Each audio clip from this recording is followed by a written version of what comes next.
Hey, what's going on? I just got home from work and realized I can't really hear the TV anymore.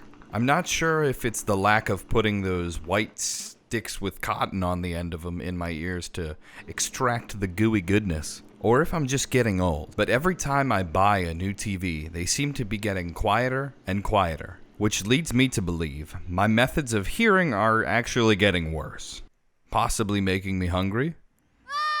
Using the wrong implements to hear, or hearing a little too well, and figuring out what the neighbors are up to. So I've decided that neither Simon nor Garfunkel can help me, and that more sound is actually the solution. Now, I don't think we're going to be able to get any quality sound out of these speakers. I mean, we could crank them up, but I mean, look how small they are. For comparison, here's a Yu-Gi-Oh card. And I mean, unlike the man-eater bug here, well, when flipped, it destroys a creature. We will not be able to destroy our eardrums with these tiny things. We will need something better.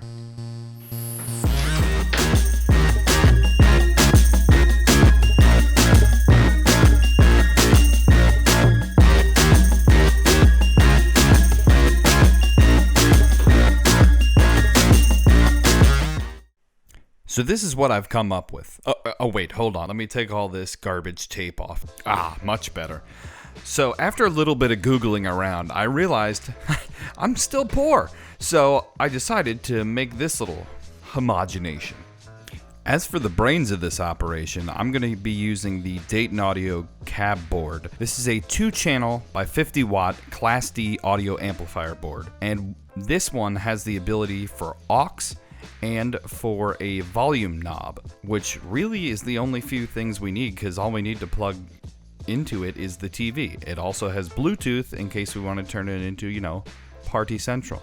Since you already know the party's on tilt, and you know that party's not always going to be the same every time, so for this portion of the build, the wood portion, I'm going to leave that up to you guys, because I've built something very specific to what I have in my house, and you're going to have something different. So look up general woodworking tips for building the cabinetry, and then for sealing the cabinetry, I would recommend using mostly glue, hot glue, and also a thin tape that you can get for ducting that will seal in majority of the air and give you a good seal on this cabinet for relatively cheap.